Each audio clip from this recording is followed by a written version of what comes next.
तो आइए दोस्तों, इस वीडियो में हम जो है प्रॉफिट एंड लॉस अकाउंट को करते हैं, जो कि ट्रेडिंग अकाउंट का एक दूसरा पार्ट पूरा जो है मैंने आपको बोला था मर्ज अकाउंट बनता है trading and profit and loss account, उसका दूसरा पार्ट ट्रेडिंग अकाउंट हमने कर लिया। अब हम करेंगे प्रॉफिट एंड लॉस अकाउंट और इसको सीखेंगे कि हमारा जो है नेट यानी कि फाइनल प्रॉफिट जो होता है वो इस अकाउंट से निकलता है और वो कैसे निकलता है इसको हम जो है सीखते हैं।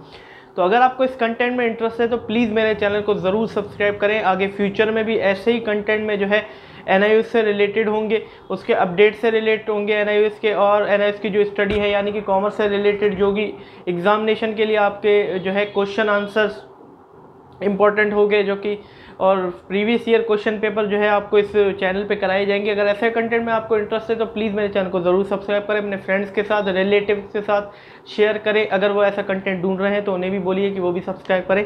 तो चलिए आइए बिना टाइम वेस्ट किए इस वीडियो को शुरू करते हैं।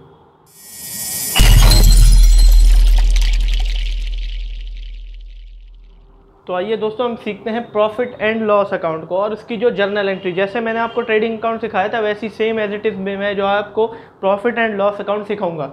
अब हमने ट्रेडिंग अकाउंट कर लिया था, उसमें हमारी सारी डायरेक्ट इनकम्स और डायरेक्ट एक्सपेंस काटे जाते थे। उससे जो हमारा प्रॉफिट या लॉस निकलता था वो ग्रॉस प्रॉफिट या ग्रॉस लॉस निकलता था। ये पिछली वीडियो में हम डिस्कस कर चुके थे। ठीक है, अब ग्रॉस मतलब वो पूरा तो है नहीं, फाइनल तो है नहीं, नेट फाइनल होता है। तो अब फाइनल जो है प्रॉफिट वो इस अकाउंट से निकलेगा।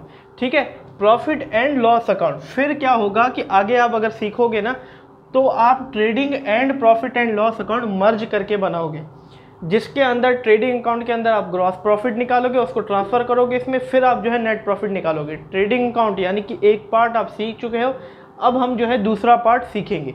ठीक है, इसके अंदर जो है जो ग्रॉस प्रॉफिट हमारा निकाला गया था ट्रेडिंग अकाउंट के अंदर, जिसकी मैंने ट्रांसफ़र एंट्री आपको बताई थी, कहाँ ट्रांसफ़र किया जाता था, प्रॉफिट एंड लॉस अकाउंट के अंदर, वो ग्रॉस प्रॉफिट ट्रांसफ़र होगा और साथ में जो है कुछ और एक्सपेंस काटे जाएंगे जिसको बोला जाता है इनडायरेक्ट एक्सपेंसेस। ठीक है, और इनडायरेक्ट इनकम्स ऐड होंगी, इनडायरेक्ट एक्सपेंस जो है माइनस होंगे और जो प्रॉफिट हमारा निकलेगा उसे बोला जाएगा नेट प्रॉफिट।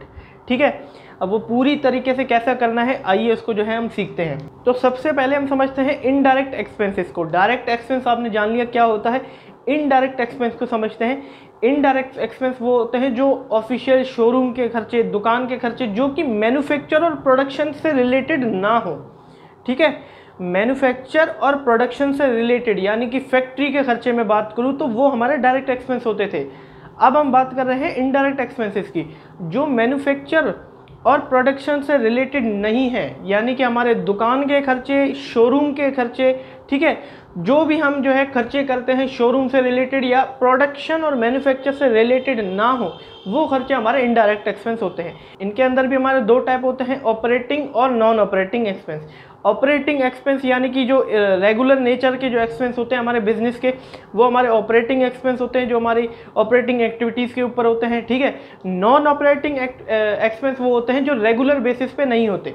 ठीक है, अब मान लीजिए हमने फिक्स एसेट को सेल कर दिया, उस पर हमें जो लॉस हुआ वो हमारे नॉन ऑपरेटिंग एक्सपेंस होगा, है तो वो इनडायरेक्ट एक्सपेंस। ठीक है, लेकिन नॉन ऑपरेटिंग है वो भी यहीं पे ही आएगा। ठीक है, लेकिन आप देखो कि हर रेगुलर नेचर पे हम अपने एसेट तो बेचते नहीं हैं।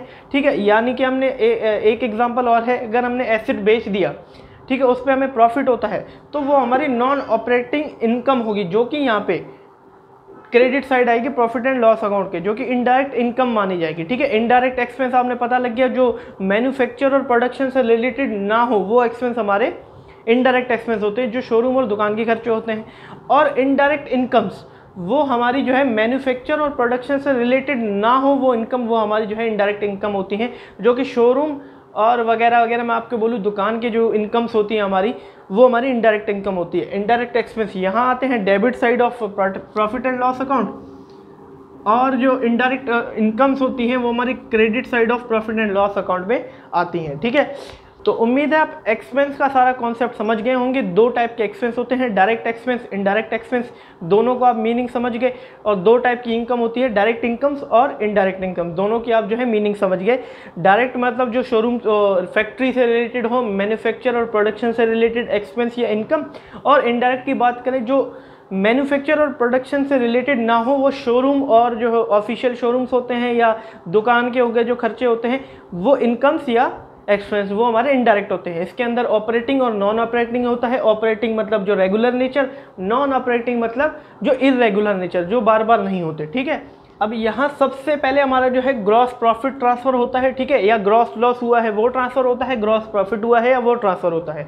अब दोनों की एंट्री मैंने आपको पिछली वीडियो में बता दी थी, हमने अच्छे से वो ट्रांसफर की डिस्कस की थी। वो एंट्री बताने की मुझे जो है ज़रूरत नहीं है। अगर ग्रॉस प्रॉफिट होता है तो एंट्री क्या बनती है, trading account to profit and loss account, मतलब कि हमारे जो है क्रेडिट साइड में ग्रॉस प्रॉफिट आता है, जो कि ट्रेडिंग अकाउंट के डेबिट साइड में होता है और प्रॉफिट एंड लॉस अकाउंट की क्रेडिट साइड में आता है। मैंने आपको बताया था अकाउंट टू अकाउंट ट्रांसफर करते हैं तो क्रेडिट से डेबिट, डेबिट से क्रेडिट होता है। ट्रेडिंग अकाउंट में डेबिट में था, प्रॉफिट एंड लॉस अकाउंट में आके क्रेडिट में हो गया, तो ग्रॉस प्रॉफिट BD लिख देंगे। BD क्यों? क्योंकि वहाँ बैलेंस निकला था तो CD होता, और यहाँ हम जो है इसको BD लिखेंगे, और उसका जो भी अमाउंट होगा हम जो है लिख देंगे। और अगर लॉस होता है तो उसकी एंट्री क्या बनती है, profit and loss account debit to trading account. Loss किस साइड निकलता है ट्रेडिंग अकाउंट के, क्रेडिट साइड में निकलता है, तो अगर ट्रांसफर करें तो प्रॉफिट एंड लॉस अकाउंट में किस साइड आ जाएगा, डेबिट साइड आ जाएगा, तो ग्रॉस लॉस की BD। और अगर उसका अमाउंट होगा तो हम लिख देंगे। तो इससे हमें ये पता लग गया कि अगर ग्रॉस प्रॉफिट होता है तो credit side of profit and loss account में आएगा, और अगर ग्रॉस लॉस होता है तो debit side of profit and loss account में आ जाएगा, ठीक है। अब हमारी जो है सारे एक्सपेंसेस यहाँ पे आएंगे और सारी इनकम्स जो है प्रॉफिट एंड लॉस अकाउंट में क्रेडिट साइड में आएंगे, एक्सपेंस डेबिट साइड में और इनकम्स क्रेडिट साइड में, ठीक है।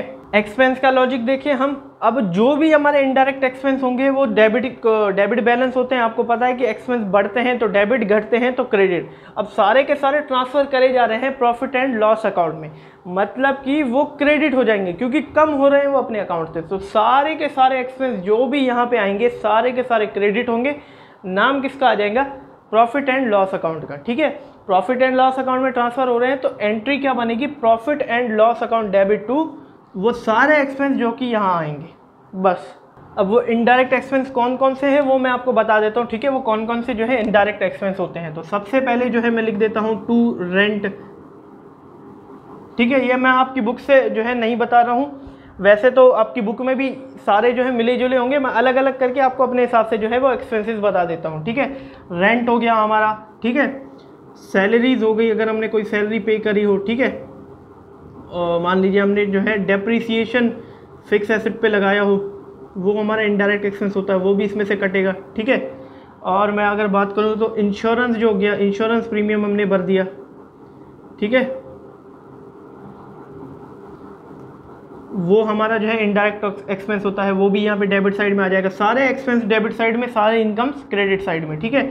इंश्योरेंस मैंने कर दिया, पोस्टेज हो गया, ठीक है। और देखूँ मैं एडवर्टाइजमेंट हो गया अगर, ठीक है। ये सारे हमारे इनडायरेक्ट एक्सपेंस होंगे जो कि trading and profit and loss account की जो है डेबिट साइड में आएंगे। यहाँ कमीशन देखूँ अगर, यहाँ जो है कमीशन पेड होगा अगर, तो वो जो है डेबिट साइड में आएगी क्योंकि वो हमारा इनडायरेक्ट एक्सपेंस है। अगर कमीशन रिसीव होगा वो क्रेडिट साइड में आ जाएगा। और यहाँ मैं बैड डेप्ट रिपेयर देख लेता हूँ, टू रिपेयर, ठीक है। हमने कोई रिपेयर या रिन्यूअल कराया हो कोई एसेट को, ठीक है, वो एक्सपेंस यहाँ पे आ जाएंगे, ठीक है। बैड डेप्ट हमारे जो है पैसा डूब गया, मतलब हमारे डेटर ने हमें जो है पैसा नहीं दिया, वो बैड डेप्ट होते हैं, तो वो भी हमारे जो है, ये भी हमारे एक्सपेंस होते हैं, तो ये भी जो है यहाँ पे आ जाएंगे। यहाँ मैं देख पा रहा हूँ जो ट्रैवलिंग एक्सपेंस हो गया, टू ट्रैवलिंग एक्सपेंस, वो भी जो है यहाँ पे आ जाएगा, ठीक है। सारे वो खर्चे जो इनडायरेक्ट यानी कि जो मैन्युफैक्चर और प्रोडक्शन से रिलेटेड नहीं है, वो सारे के सारे खर्चे यहाँ पे आ जाएंगे। बैंक चार्जेस, ठीक है। और मैं यहाँ पे देख पा रहा हूँ डेप्रिसिएशन मैंने कर दिया, सेल्स टैक्स हो गया, ठीक है। सेल्स टैक्स लगता नहीं है तो उसे लिखने का कोई जो है फ़ायदा नहीं है। आपकी पुरानी बुक है तो शायद आपकी जो है एग्जामिनेशन में आ जाए, तो मैं इसीलिए लिख देता हूँ टू सेल्स टैक्स। सारे के सारे एक्सपेंस जो है काटे जाएंगे। और एक और इसमें चीज़ आ जाएगी, टू इंटरेस्ट, कोई भी इंटरेस्ट लगता है हमारा, ठीक है, यानी कि कोई ब्याज हमें देना पड़ता है, ठीक है, वो भी जो है इसमें डेबिट साइड में प्रॉफिट एंड लॉस अकाउंट की आ जाएगा, ठीक है। सारे के एक्सपेंस मैंने काट दिए जो कि शोरूम और उससे रिलेटेड हो, यानी कि दुकान से रिलेटेड जो खर्चे होंगे, जो भी इनडायरेक्ट एक्सपेंस होंगे वो हमारे सारे यहाँ पे आ गए। ठीक है, वो सारे कट जाएंगे डेबिट साइड में, वो सारे expenses profit and loss account की साइड में आ जाएंगे। ठीक है, और सारों का जो भी अमाउंट होगा वो लिख देंगे।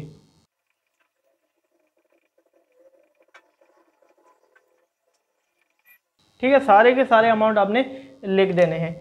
अब क्रेडिट साइड में वो सारी इनकम्स आएंगी। तो इनकम्स को सीखने से पहले इसकी जो है जर्नल एंट्री हम कर लेते हैं। इसकी जर्नल एंट्री क्या होगी?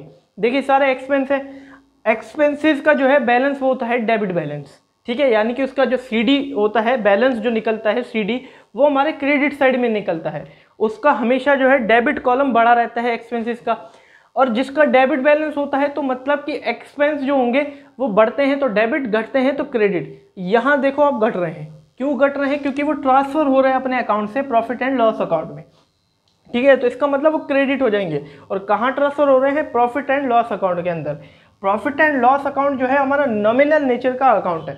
जो मैंने आपको रूल्स सिखाए थे, rules of debit and credit, वो हमारे modern rules of debit and credit थे।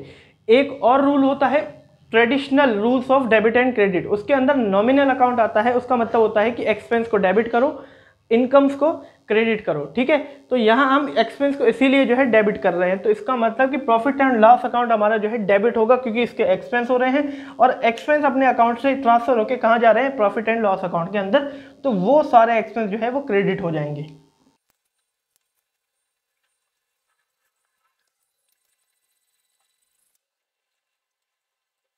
ठीक है दोस्तों, सारे के सारे एक्सपेंस आपने कर देने हैं क्रेडिट और प्रॉफिट एंड लॉस अकाउंट को आपने कर देना है डेबिट। ठीक है, इसका क्या कॉन्सेप्ट है मैंने आपको सारा का सारा बता दिया। ठीक है, ये कंपाउंड एंट्री मैंने कर दी है। मान लीजिए आपको सिंगल सिंगल एंट्री करनी हो तो profit and loss account debit to rent, profit and loss account debit to salaries, profit and loss account debit to depreciation, profit and loss account debit to insurance. ऐसे करके आप जो है सारी की सारी एक्सपेंसिस की एंट्री सिंगल सिंगल में आप कर सकते हो। अब हम आ जाते हैं इनकम्स पे। ठीक है, इनकम्स पे अगर आए तो हमारी जो इनडायरेक्ट इनकम्स होती हैं वो हमारा जो है इनडायरेक्ट इनकम्स जो होती हैं, जो हमारी शोरूम और दुकान से यानी कि ऑफिशियल से रिलेटेड होती हैं, जो हमारी इनकम्स, वो हमारी इनडायरेक्ट इनकम्स होती हैं। तो सबसे पहले जो भी आपकी बुक्स में दी हुई हैं वो जो है सारी लिख देता हूँ। मान लीजिए हमें कोई जो है डिस्काउंट मिल गया हो, डिस्काउंट रिसीव। सबसे पहले ग्रॉस प्रॉफिट यानी कि ग्रॉस प्रॉफिट जो होगा उसकी एंट्री की जाती है क्रेडिट साइड में, बाद में जो है इनकम्स लिखी जाती हैं। डिस्काउंट रिसीव्ड, ठीक है, ये हमारी होगी। अब डिस्काउंट से याद आया, यहाँ पे जो है अगर डिस्काउंट रिसीव हो रहा है तो कभी कभी हम अलाउ भी करते हैं, तो डिस्काउंट अलाउ हमारा एक्सपेंस है। ठीक है, टू डिस्काउंट अलाउड वो हमारा एक्सपेंस है, तो यहाँ पे जो है वो भी आ जाएगा। तो डिस्काउंट रिसीव, ठीक है, अगर हमें कोई डिस्काउंट रिसीव होता है, मान लीजिए हमें कोई कमीशन रिसीव होती है, वो हमारी जो है इनडायरेक्ट इनकम है, वो भी यहाँ पे आ जाएगी। ठीक है, और मान लीजिए हमें जो है कोई इंटरेस्ट रिसीव होता है, हमने कोई जो है लोन दे रखा हो किसी को बिजनेस के बाहर, तो वो रिसीव होता है हमें बाय इंटरेस्ट रिसीव। ठीक है, और अगर आपकी बुक में आगे देखूँ तो डिविडेंड भी लिखा हुआ है, तो बाय डिविडेंड रिसीव। डिविडेंड मैंने आपको समझा दिया था, जो शेयर होल्डर्स होते हैं उन्हें मिलते हैं। मान लीजिए हमारे जो ओनर है, जो ये अकाउंट प्रिपेयर कर रहा है, उसने कहीं शेयर खरीद रखे हों किसी कंपनी के, तो उसको जो है डिविडेंड मिला है वो अपने बिजनेस के पैसे से, तो वो हमारा डिविडेंड रिसीव यहाँ पे आ जाएगा।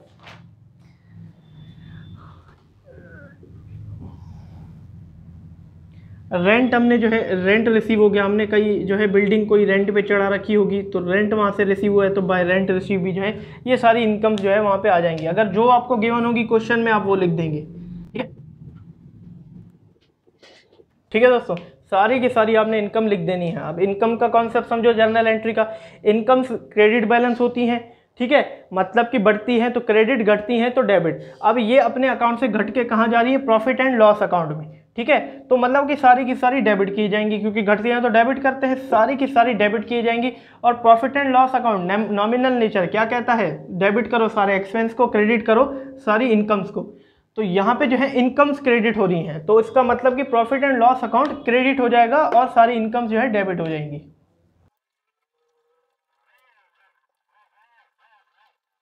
ठीक है, सारी इनकम मैंने डेबिट कर दी और क्रेडिट में नाम डाल दिया प्रॉफिट एंड लॉस अकाउंट का। तो ये हमारी सारी इनकम्स की एंट्री है, और ऊपर जो मैंने लिखी है वो सारी हमारी एक्सपेंसेस की एंट्री है। ठीक है, दोनों की एंट्रीज भी मैंने आपको समझा दी, और क्या क्या इनकम्स और क्या क्या जो है एक्सपेंसेस हमारे प्रॉफिट एंड लॉस अकाउंट में आते हैं वो भी मैंने आपको समझा दी है। अब आते हैं जो है बैलेंसिंग पे।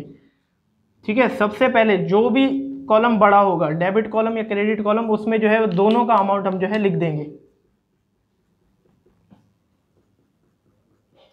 ठीक है, दोनों का हम जो है अमाउंट लिख देंगे जो भी बड़ा होगा। अब मान लीजिए हमारा क्रेडिट बैलेंस बड़ा हो, क्रेडिट कॉलम हमारा बड़ा हो, तो डेबिट जो है सारा माइनस करके जो भी अमाउंट होंगे डेबिट में से, तो हमारा यहाँ पे निकलेगा बिल्कुल सही net profit to net profit. ठीक है, हमारा यहाँ पे क्या निकलेगा, नेट प्रॉफिट। ठीक है, और जो भी हमारा अमाउंट निकलेगा हम यहाँ पे लिख देंगे। अब मान लीजिए बात आ गई नेट लॉस पे, बिल्कुल सही जा रहे हो। अगर ये डेबिट बैलेंस बड़ा हो तो डेबिट में से सारा क्रेडिट माइनस करेंगे तो हमारा क्या निकलेगा, नेट लॉस। तो बाय नेट लॉस जो भी अमाउंट हमारा निकलेगा माइनस करके, तो हम जो है नेट लॉस निकाल लेंगे। Net profit, net loss, same as it is concept कैसा था, ग्रॉस प्रॉफिट की तरह और ग्रॉस लॉस की तरह। ट्रेडिंग अकाउंट में जैसे डेबिट में हमारा नेट प्रॉफिट निकलता है, क्रेडिट में हमारा नेट लॉस निकलता है। और दोनों कहाँ ट्रांसफर होते हैं, दोनों कहाँ ट्रांसफर होते हैं, कैपिटल अकाउंट में जो है दोनों ट्रांसफर होते हैं। दोनों को कैपिटल अकाउंट में ट्रांसफर किया जाता है। नेट प्रॉफिट होता है तो प्लस किया जाता है, नेट लॉस होता है तो माइनस किया जाता है। अब यहाँ पे जो है मैं आपको एंट्री बता देता हूँ, वही बैलेंस की एंट्री नहीं होती और ना ही मैं जो है आपको कोई बैलेंस की एंट्री बता रहा हूँ। ट्रांसफ़र किया जा रहा है इन दोनों को कैपिटल अकाउंट में, तो उनकी जो है मैं एंट्री बता रहा हूँ आपको। तो सबसे पहले हम बात करते हैं नेट प्रॉफिट की। नेट प्रॉफिट की हम जो है सबसे पहले बात करते हैं, उसकी ट्रांसफ़र एंट्री क्या होगी। Net profit and loss account का बैलेंस है जो कि ट्रांसफ़र किया जा रहा है कैपिटल अकाउंट में, तो एंट्री बनती है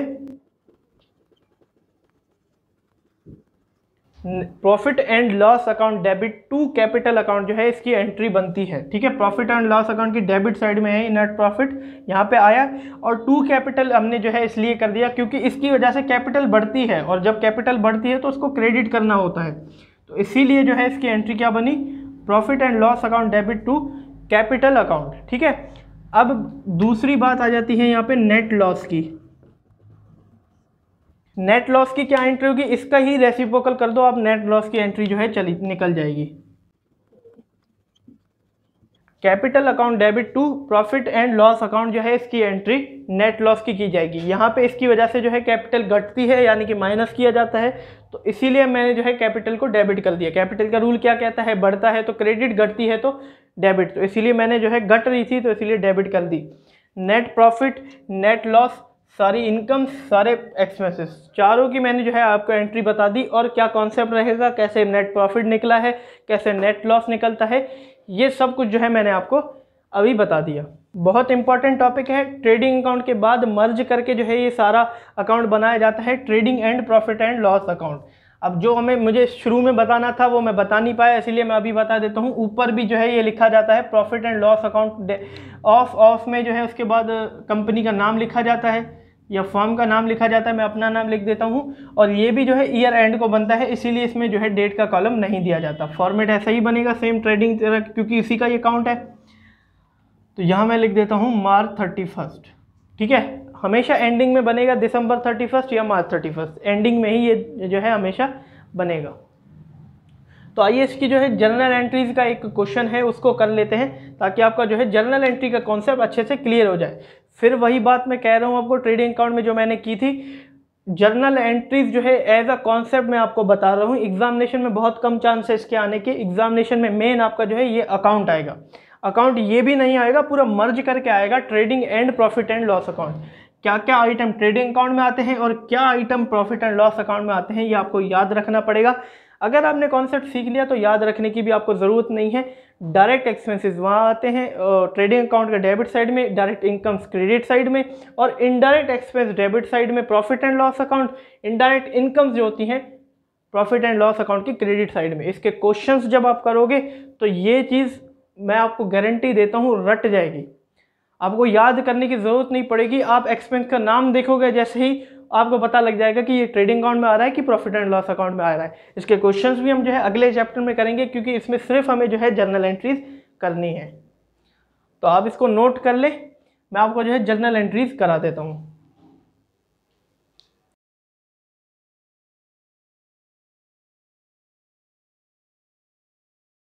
तो आपकी बुक में जो है इनडायरेक्ट एक्सपेंस को 4 भागों में जो है बांटा गया है, उसको मैं आपको जो है समझा देता हूँ। सबसे पहला जो है आपको बुक में सेलिंग, ये 4 तरीके के जो है आपकी बुक में एक्सपेंस दिए गए हैं तो सारे ये इनडायरेक्ट एक्सपेंस जो कि यहाँ पे आते हैं, सारे के सारे एक्सपेंस इनडायरेक्ट एक्सपेंस है। बस कुछ डिवीज़न आपकी बुक में जो है कर दिया गया था। सबसे पहले जो है सेलिंग एंड डिस्ट्रीब्यूशन एक्सपेंस। पहले ये समझ लो सारे एक्सपेंस वही हैं जो मैंने आपको बताया इनडायरेक्ट एक्सपेंस, जो कि सारे यहीं आते हैं। बट कुछ में जो है एक नाम दे दिया आपकी बुक में, वैसे आप जो है इसको नहीं पढ़ोगे भी इतना ज़्यादा जो है फ़र्क नहीं आने वाला। इनडायरेक्ट एक्सपेंस आप समझ गए, वही आपके लिए बहुत है। फिर भी मैं आपको जो है समझा देता हूँ। सबसे पहला है selling and distribution expense. Selling and distribution expense मतलब कि डिस्ट्रीब्यूशन करते वक्त और सेल करते वक्त जो भी हमारे खर्चे लगते हैं वो सेलिंग एंड डिस्ट्रीब्यूशन एक्सपेंस होते हैं। लाइक मान लीजिए कि एडवर्टाइजमेंट हमने कर दी, सेल्स से रिलेटेड है, डिस्ट्रीब्यूशन से रिलेटेड है, ठीक है, सेल्स टैक्स, ठीक है, ये हमारे जो है सेलिंग से डिस्ट्रीब्यूशन से रिलेटेड है। कैरेज ऑन सेल्स, या मैंने आपको कैरेज इनवर्ड यहाँ पे लिखना भूल गया, कैरेज इनवर्ड भी जो है यहाँ का एक्सपेंस है। आपको मैंने पिछली वीडियो में बताया था, वो भी हमारा जो है सेलिंग और डिस्ट्रीब्यूशन एक्सपेंस है, ठीक है। Depreciation of delivery van, delivery van जो हमारी जो है सेल पे होती है, यानी कि हम माल को जो है सेल करते हैं तो हम जो है कस्टमर के घर में डिलीवर करते हैं, तो उस पर डेप्रिसिएशन लगता है, तो हमारा सेलिंग और डिस्ट्रीब्यूशन एक्सपेंस होगा। दूसरा एक्सपेंस हमें बताया गया है ऑफिस एंड मेंटेनेंस एक्सपेंस। जो ऑफिस की मेंटेनेंस से रिलेटेड हो वो हमारा ऑफिस एंड मेंटेनेंस से रिलेटेड होंगे, ठीक है। सैलरीज हो गया ऑफिस से रिलेटेड है, रेंट हो गया वो भी ऑफिस से रिलेटेड है, कमीशन, ठीक है, पोस्टेज लिख रखा है, प्रिंटिंग और स्टेशनरी, इंश्योरेंस, कोई लीगल चार्जेस, ये हमारे ऑफिस में हैं, तो सारे ये डायरेक्ट एक्सपेंस, ठीक है। तीसरा आ जाता है फाइनेंशियल एक्सपेंस, जो कि हमारे बिजनेस के फाइनेंस से रिलेटेड हो, ठीक है। इंटरेस्ट ऑन कैपिटल, इंटरेस्ट हमारी जो है जो कैपिटल होती है उस पर इंटरेस्ट लगता है, ठीक है। ओनर जो होता है इंटरेस्ट लेता है, तो हमारे बिजनेस का जो है इंटरेस्ट एक्सपेंस होता है, ठीक है। मैंने आपको बिजनेस एंटिटी कॉन्सेप्ट समझाया था, ठीक है। उसके अंदर क्या बोला था कि एक ओनर को और एक बिजनेस को दोनों को जो है सेपरेटली ट्रीट करना है हमें, दोनों एक अलग अलग जो है पर्सन हमें एज में ट्रीट करना है। तो बिजनेस अलग हुआ, उसका ओनर अलग हुआ, वो अपना पैसा डालता है अपने बिजनेस में, तो उस पर जाहिर सी बात है ब्याज लेगा वो। तो इसीलिए जो है कैपिटल, इंटरेस्ट ऑन कैपिटल हमारे जो है हमारे बिजनेस के लिए वो एक्सपेंस है, वो हमारे जो है फाइनेंशियल एक्सपेंस के अंदर आएगा। डेप्रिसिएशन और मेंटेनेंस चार्जेस में सारे जो है डेप्रिसिएशन के खर्चे आते हैं, जो एसेट परचेज करते हैं उस पर जो हमारा डेप्रिसिएशन लगता है वो हमारे डेप्रिसिएशन एंड मेंटेनेंस चार्ज के अंदर आता है। कोई नई बात नहीं है, जो मैंने आपको डायरेक्ट एक्सपेंस सिखाए उसके अंदर जो है एक तरीके से डिस्ट्रीब्यूट कर दिया, कैटेगराइज कर दिया और उसको जो है आपको बता दिया, सारे वही एक्सपेंस आएंगे। आप मेन बात जो है इनडायरेक्ट एक्सपेंस पे रहिए, मेन आपका जो है इनडायरेक्ट एक्सपेंस आपको समझ में आ जाने चाहिए। इसको नोट करिए ताकि मैं आपको जो है जर्नल एंट्री करा दूँ। तो ये दोस्तों पेज नंबर 63 पे आपका जो है इलस्ट्रेशन 6 दिया हुआ है, जिसमें हमें ट्रांसफ़र एंट्री करनी है, जो कि मैंने आपको अभी प्रॉफिट एंड लॉस अकाउंट में सिखाई है, वही एंट्री हमें जो है करनी है। स्क्रीन पे आपको जो है इलस्ट्रेशन दिख रहा होगा, इसकी स्क्रीनशॉट कीजिए ताकि हम जो है इलस्ट्रेशन को जो है शुरू कर सकें। तो इलस्ट्रेशन 6 जो है हमारा यहाँ पे हम कर रहे हैं, यहाँ पे शुरू कर रहे हैं। सारे बैलेंसेस आपको गिवन है, ये ट्रायल बैलेंस की जो है आपको गिवन है, जिसमें हमें सारे बैलेंस गिवन है। ट्रायल बैलेंस मैंने आपको पहले ही करा रखा था, जिसमें मैंने आपको बोला था कि जब हम फाइनेंशियल स्टेटमेंट प्रिपेयर करते हैं तो हमें ट्रायल बैलेंस गिवन होता है, सारे बैलेंसेज हमें गिवन होते हैं, वही हमें जो है पुट करने होते हैं, ठीक है। डेबिट और क्रेडिट बैलेंस का आपको रूल पता होना चाहिए कि कैसे हमने ट्रायल बैलेंस किया था, नहीं तो आप रिवीजन के लिए मैंने यहाँ पे लिख रखे हैं कि ट्रायल बैलेंस के क्या रूल बताए थे।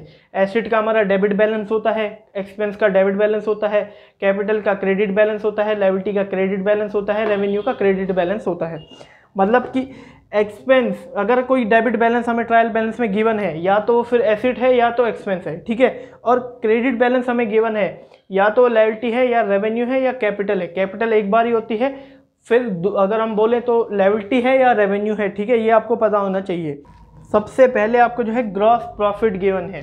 ट्रांसफ़र एंट्री मैंने आपको क्या बताई थी ग्रॉस प्रॉफिट की, trading account debit to profit and loss account, तो कर देते हैं उसको वहीं पे, ठीक है। और जो अगर डेट देखें हम तो मार्च 31, 2014 की जो है डेट गिवन है माया गुप्ता की, ठीक है। जर्नल बुक हमें बनानी है माया गुप्ता की, तो मैं ऊपर सिर्फ जो है जर्नल लिख देता हूं, मार्च 31 की डेट है 2014 की, सब में जो है यही डेट अब चलेगी। ग्रॉस प्रॉफिट की एंट्री क्या बताई थी,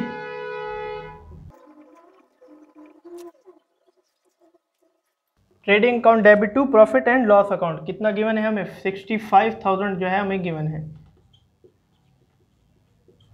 दूसरा हमें सैलरीज, सैलरीज की एंट्री क्या होगी, trading account debit to salaries, अभी अभी मैंने आपको बताया था सारे एक्सपेंस क्रेडिट होंगे, sorry profit and loss account debit to salaries. इसकी अगर मैं एक्सपेंसेस की सारी कंपाउंड एंट्री कर दूं तो आपको जो है अच्छे से समझ में आ जानी चाहिए, जो भी हमारे इनडायरेक्ट एक्सपेंस होंगे वो क्रेडिट में हो जाएंगे। यहाँ हमें सैलरीज गिवन है और दूसरी गिवन है audit fees, to audit fees, और मुझे इंश्योरेंस प्रीमियम गिवन है तो टू इंश्योरेंस प्रीमियम, और इंटरेस्ट रिसीव गिवन है जो कि इनकम है, वो तो आएगा नहीं, डिस्काउंट क्रेडिट है, डिस्काउंट क्रेडिट है, अगर डेबिट होता तो एक्सपेंस होता, लेकिन क्रेडिट है तो रेवेन्यू है, मतलब कि इनकम है वो आएगा नहीं। एडवर्टाइजमेंट वो डेबिट में होगा क्योंकि वो हमारा खर्चा है, तो क्रेडिट हो जाएगा यहाँ पे टू एडवर्टाइजमेंट। मैं इसकी कंपाउंड एंट्री कर रहा हूँ, आपको समझ में आ जानी चाहिए जर्नल कराते वक्त, और पिछली वीडियोज़ में मैंने आपको जो है बहुत कंपाउंड एंट्री सिखाई है। बेड डेप्स हमारा खर्चा है तो इसको भी लिख देता हूँ, टू बेड डेट्स, और डिस्काउंट अलाउड, अलाउड मतलब खर्चा होगा क्योंकि हमने दिया है, तो डिस्काउंट अलाउड नहीं लिख देता, मैं डिस्काउंट अकाउंट ही लिख देता हूँ, इससे आप समझ जाओगे कि ये एक्सपेंस है। डेप्रीसिएशन एक्सपेंस है, टू डेप्रीसिएशन अकाउंट, ठीक है। सारे के सारे खर्चे मैंने एक कंपाउंड एंट्री में लिख दिया। अगला गिवन है रेंट फ्रॉम टीनेंट्स, मतलब किराएदारों से रेंट, तो किराएदारों से रेंट मिलता है, देते नहीं हम किराएदारों को रेंट, तो वो हमारी इनकम हुई, ठीक है, तो वो नहीं लिखी जाएगी। तो इन सारों के अमाउंट मैं जो है लिख देता हूँ। सैलरीज का अमाउंट हमें गिवन है 11,500, तो क्रेडिट साइड में आ जाएंगे 11,500। ऑडिट फीस का दे रखा है 400, तो क्रेडिट में लिख देता हूँ 400, ठीक है। इंश्योरेंस का 800 और एडवर्टाइजमेंट का 1200,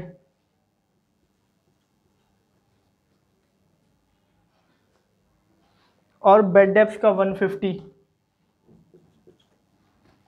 डेप्रीसिएशन का सॉरी डिस्काउंट का 340, और डेप्रीसिएशन का हमें गिवन है 460।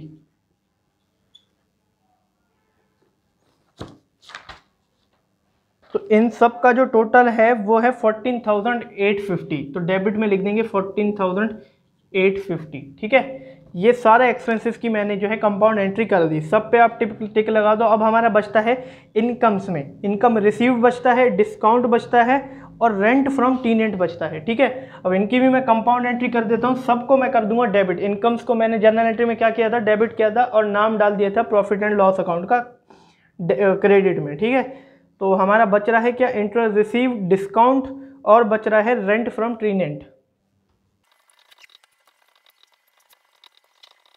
ठीक है।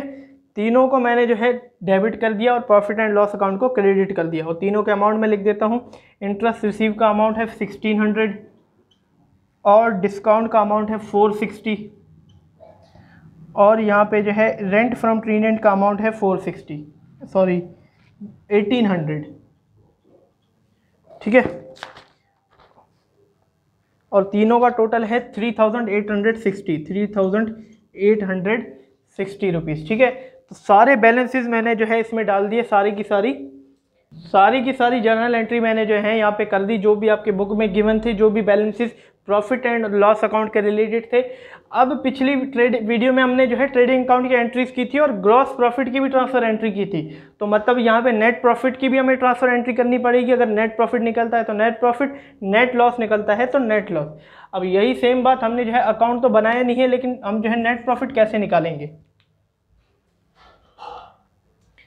ठीक है, तो नेट प्रॉफिट निकालने का भी एक फॉर्मूला है। आप खुद सोचिए कि ग्रॉस प्रॉफिट हमने जो है ट्रांसफ़र किया था, उसमें से हमने सारे एक्सपेंसेस माइनस किए थे, डेबिट में माइनस किए थे और क्रेडिट में सारी इनकम्स प्लस की थी।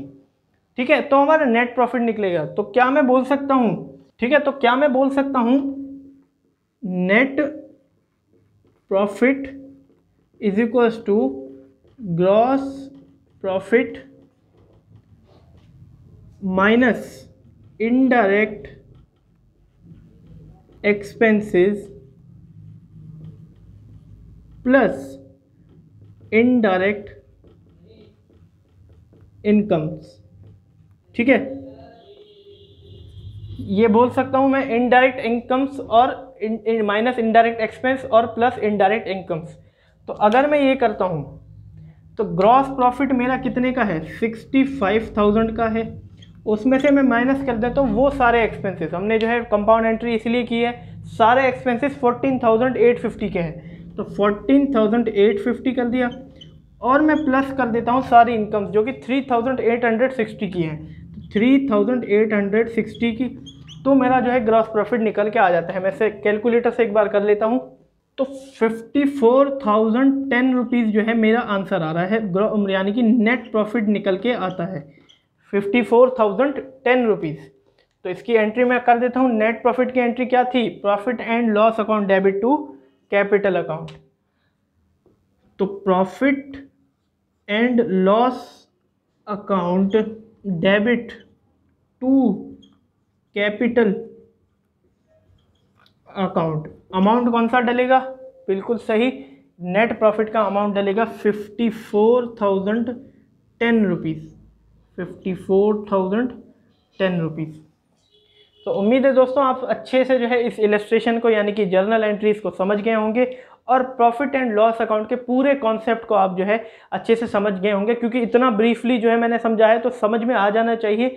नहीं तो एक बार वीडियो फिर से देखें, इतना तो दिमाग जो है कमज़ोर नहीं हो सकता, एक बार फिर से आप वीडियो देखिए, अच्छे से आपको जो है समझ में आ जाएगा।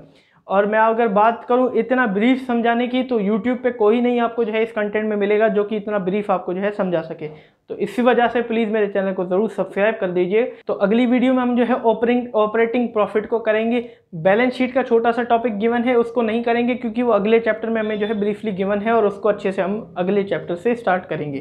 ठीक है, तो धन्यवाद दोस्तों मेरी वीडियो को एंड तक देखने के लिए। इस वीडियो तक जो है इसी टॉपिक तक जो है इस वीडियो को रखते हैं और इस वीडियो को ख़त्म करते हैं। अगली वीडियो में ऑपरेटिंग प्रॉफिट को करेंगे। वीडियो अच्छी लगी हो तो प्लीज़ वीडियो को लाइक कर दीजिएगा। कंटेंट अच्छा लगा हो तो प्लीज़ चैनल को ज़रूर से सब्सक्राइब कर दीजिएगा। चलते हैं हम भी। Have a nice day.